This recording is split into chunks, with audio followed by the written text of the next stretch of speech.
반도체 핵심 기술이 지금 24시간 365일 전 인류의 일상을 지배하고 있기 때문에 이건 안보 문제로 보기 때문에 TSMC라든가 삼성을 전부 다 미국 본토에 좀 유치를 하려고 하는 거고요. 실제 미국 공화당 후보도 TSMC 다 가져오면 대만 버리면 된다 이런 발언까지 한 적이 있어요. 반도체가 대단히 중요하기 때문에 중국이 그걸 선점하지 못하게 칩4 동맹, 일본, 대만, 한국, 미국이 차세대를 시장을 점유하고 그 안에 미국이 주도 역할을 하겠다. 저희는 이제 이거를 역으로 이용해가지고 좀 가야죠. 그래서 중국이 좋든 싫든 지금 넘버원으로 점점 덩치가 커지고 중국의 자본이 다 잠식을 해서 천연자원들을 다 지배를 하고 있기 때문에 미국 입장에서는 이거를 굉장히 견제를 해야 되고 리더가 중국으로 바뀌는 것에 대한 굉장한 반감이 있기 때문에 공포와 두려움도 있고요. 모든 에너지를 반도체 포함해가지고 중국 견제에 집중하고 있다고 보시면 됩니다.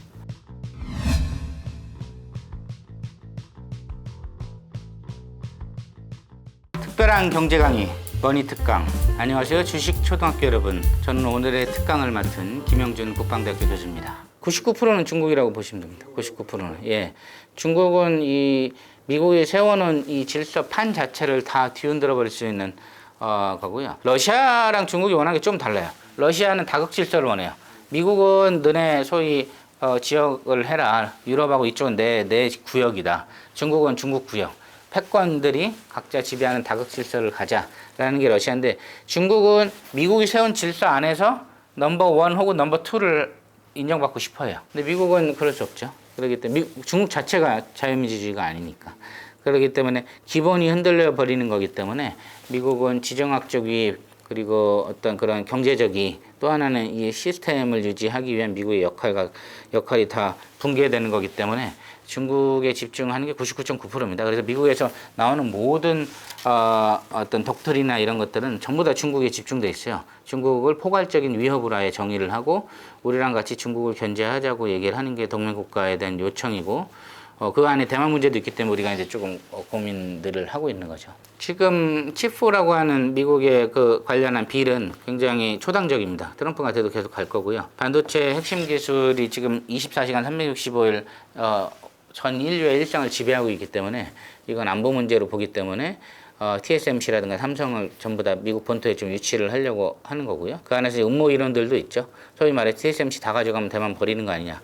이런 부분을 실제 미국 공화당 후보도 비백이라고 인디안계 후보가 공화당 연설 때 TSMC 다 가져오면 대만 버리면 된다 이런 발언까지 한 적이 있어요. 이런 부분들에서 이제 반도체가 대단히 중요하기 때문에 중국이 그걸 선점하지 못하게 칩4 동맹, 일본, 대만, 한국, 미국이 차세대를 시장을 점유하고 그 안에 미국이 주도 역할을 하겠다. 저희는 이제 이거를 역으로 이용해가지고 좀 가야죠. 그래서 중국이 좋든 싫든 지금 넘버원으로 점점 덩치가 커지고 대부분의 제3세계 자원을 다 점령을 하고 있잖아요. 중앙아시아, 남미, 아프리카 전부 다 중국이 가져갔습니다. 중동하고 동남아까지도.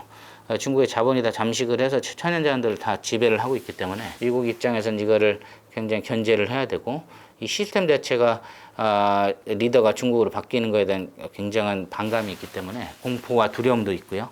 그렇기 때문에 지금 모든 에너지를 반도체 포함해가지고 중국 견제에 집중하고 있다고 보시면 됩니다. 상관은 없죠. 상관은 없고, 트럼프가 예측 가능성이 좀 어렵고 또 협박을 잘하잖아요. 그런 면에 있어서 좀 불편하다고 중국, 러시아는 이미 밝힌 적이 있어요. 푸틴조차도 트럼프는 예측 가능하지 않기 때문에 바이든이 낫다라고 예측 가능한 사람. 트럼프 대통령보다는 바이든 대통령, 어차피 이제 관세라든가 중국에 대해서 터프하게 나가는 건 똑같고, 다만 바이든 대통령은 위기관리 좀 하려고 그러죠. 제넷 옐런도 보내고 합참부장끼리 한라인도 만들었어요. 전쟁은 막아야 되니까. 근데 트럼프 대통령은 협박을 하고 이런 걸 본인도 잘한다고 몇 번 얘기를 했기 때문에 그걸로 압도적으로 제압을 하겠다라고 얘기를 하는데, 그게 잘못되면 의도치 않은 분쟁으로 이어질 가능성이 높기 때문에 트럼프 대통령보다는 바이든 대통령을 중국, 러시아도 선호하는 것 같습니다. 바이든 대통령은 공화당 민주당 엘리트가 추구해온 지난 70년의 어떤 미국의 원칙을 상징을 합니다. 그래서 핵무장이라든가 꿈도 못 꾸죠. 예를 들면 그런 것도 있고, 여러 가지 현실주의자랑 원칙주의자라고 얘기하거든요. 미국에서는 현실주의자들이 트럼프가 집권하면 많이 들어가게 돼 있고, 그 사람들은 원칙보다는 이런저런 지정학적 이익에 따라 누구랑도 손을 잡을 수 있다 이런 사람들이거든요. 그런 사람들이 포진하면 협상의 여지는 더 있을 수 있는 거죠. 그래서 옛날 민주당 생각하시면 된다. 옛날 미국의 민주당이 노조를 상징해서 관세나 이런 거 되게 협조적이지 않았거든요. 지금 미국의 민주당이 그 미국의 공장 노동자들 노조를 흡수를 하지 못해서 그 사람들이 지금 다 트럼프 지지자로 돌아섰는데 예를 들면 그런 부분들이 있어서 트럼프가 협상 가능성이 더 높은 것도 사실이죠. 첫 번째는 서방이 양쪽 나라를 모두 이런저런 이유로 제재를 하기 때문에 제재 받는 나라끼리 힘을 합친 거고, 두 번째 이유가 이제 탄약 지원과 첨단기 과학기술 국방 분야를 맞바꾸는 것. 또 하나는 김정은 위원장하고 푸틴 대통령도 본인들이 외교를 주도한다고 생각하기 때문에 여러 가지 어떤 쇼잉을 좀 즐기는 것 같아요. 전 세계가 주목할 만한 무엇을 터뜨려서 시그널을 좀 던지자. 그래서 판도를 우리가 원하는 쪽으로 좀 변화시켜 보자라고 하는 쪽에서 좀 잘 맞아 떨어진 것 같고, 이거는 뭐 본인들 주권 국가끼리 결정하기 때문에 막을 수도 없고, 자동 군사 개입 쪽에 그걸 어떻게 해석해야 되느냐 여지가 뭐 논란들이 있는데, 그거랑 상관없이 본인들이 하겠다고 하는 건 뭐 다른 나라는 막을 수는 없는 거죠. 비난만 할 뿐이지. 그래서 그거에 대한 부분들 제가 좀 잘 체크해야 되고, 중국이 뭐 그거에 대해 불편한다 이런 식으로 얘기를 하는데, 불편할 이유는 제가 보기엔 전혀 없고, 뭐가 불편해요. 근데 같은 편끼리 하는데 악역을 거기서 맡아준 거고, 중로는 군사훈련 이미 시작했고, 북중 관계는 아주 나이스하진 않지만 나쁘지도 않습니다. 근데 북러 관계는 다시 이제 밀착을 하게 되고, 이런 부분에 있어서 저희 쪽에서 한미를 잘 나토하고 강화시키면서 동시에 저쪽이 바보가 아니기 때문에 우리가 뭉친 만큼 저기도 뭉쳐요.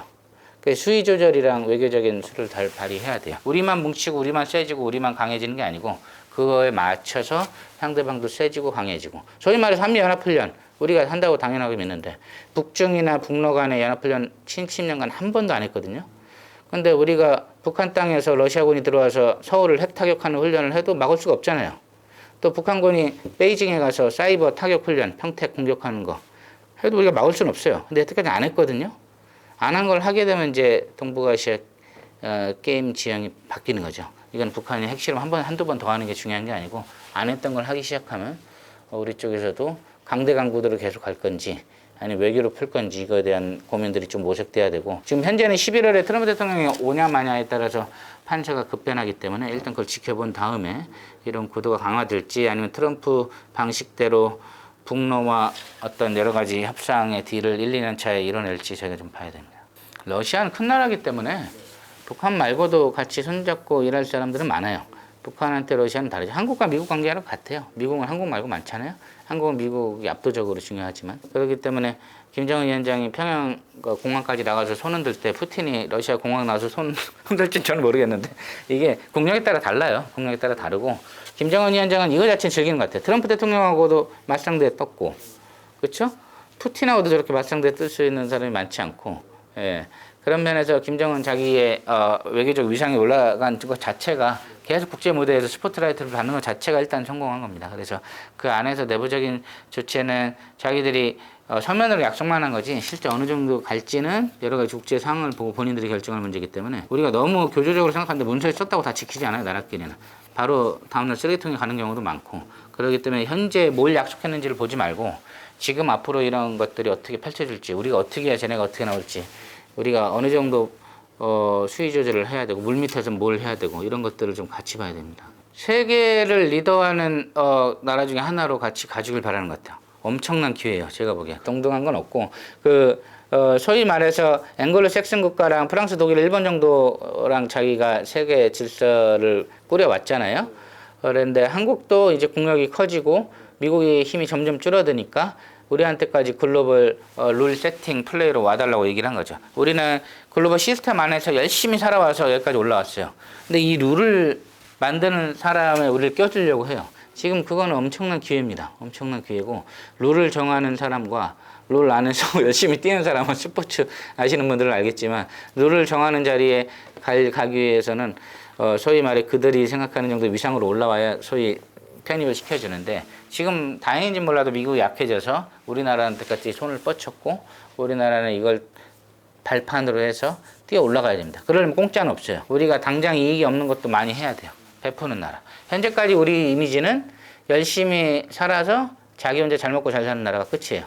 지금은 남의 나라 베풀 줄도 알고 힘든 나라 도와줄 줄 아는 나라 가야 그 판에 끼는 거죠. 지금 프랑스, 이탈리아, 독일이나 영국 같은 나라가 왜 아프리카 독재 문제나 젠더 이슈나 뭐 이슬람의 여권 문제에 관심이 있겠어요? 그건 자기가 세계를 선도해왔다는 자부심이거든요. 제국주의 시절부터.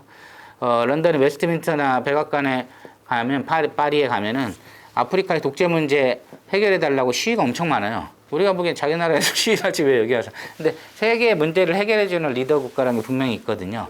그 안에 한국이 이제 들어갈 수 있는 거죠. 그래서 지금 일본이 어떻게 보면 양쪽 감정이 같이 있어요. 자기가 유일한 아시아의 넘버원 그거였는데 한국이 들어오는 것 자체가 좀 불편할 수도 있고 얘는 아직 그 수준은 아닌데라고 볼 수도 있는 거죠. 그래서 이제 우리는 한미일이라든가 여러 가지 거를 통해서 일본의 과감한 지원을 받아서 같이 글로벌 플레이어로 뛰어야 되고 이건 중국 러시아랑 반드시 척을 지면서 가면 안 되기 때문에 중국 러시아하고 노련하게 비스마르크가 했듯이 그런 식으로 가야 되고 필요한 부분은 서희가 하던 외교처럼 피 한 방울 흘리지 않고 담판을 통해서 그 나라가 원하는 걸 주고 우리가 원하는 걸 받아야 되는 지혜가 필요한 겁니다. 제일 하수가 전쟁이나 피를 흘리면서 얻어내는 거고 제일 상위가 비스마르크나 어떤 헬리 키신저나 서희처럼 상대방이 원하는 걸 해주고 이 사람이 원하는 걸 해주고 막 연결해 준 다음에 자기가 원하는 걸 가져가는 거야. 그래서 그런 국익을 창출할 수 있도록 우리가 굉장히 돌고래 국가라고 하죠 요새는. 고래 싸움에 낀 새우가 아니라 돌고래처럼 영민하게 돌고래가 고래 싸움에 터져 죽을지 좀 모르겠는데 우리가 지금 열심히 살아와서 여기까지 왔기 때문에 지금 세대의 책무는 티니지에 무슨 문제가 터졌다. 나이지리아에 여성들이 납치가 됐다. 그럼 같이 비난 성명을 내고 같이 글로벌 국가로서 분노를 표출해야 돼요. 그냥 아직까지 한국 이미지는 북한 문제 터지면 같이 북한 욕해줘라고 떠들고 다니고 한국이 뭐 터지면 우리 좀 봐줘. 내 말 좀 들어주소. 여기까지 이미지거든요. 근데 우리가 남의 나라 문제에 대해서 적극적으로 하기 시작한 지 우크라이나 하나 있고 베트남은 조금 다른 이유로 한번 갔었고 이라크랑 한미동맹 차원으로 간 거죠.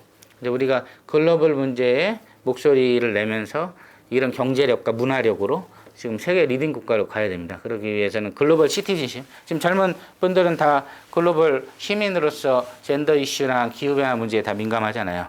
이게 지금 아주 좋은 거거든요. 제가 보기엔 지금 2030, 40 세대는 그런 노력에 맞춰서 베풀 줄 아는 나라 이런 걸로 좀 마인드를 바꿔서 앞으로 미래 3, 40년을 끌고 가야 됩니다. 기존에 요구하던 내용하고 좀 달라졌다 이거죠. 자기들이 힘이 빠지고 힘들어지니까 여러 가지 역할들을 좀 당부를 하고 아직까지 일본은 대부분의 문제에 있어서 같이 가는 나라로 여겨지고 한국은 약간 고민을 하는 것처럼 보여요. 근데 사실상 우리는 고민한다고 생각하는데 전 세계 모든 나라는 한국은 여기 미국에 붙어 있는 나라예요.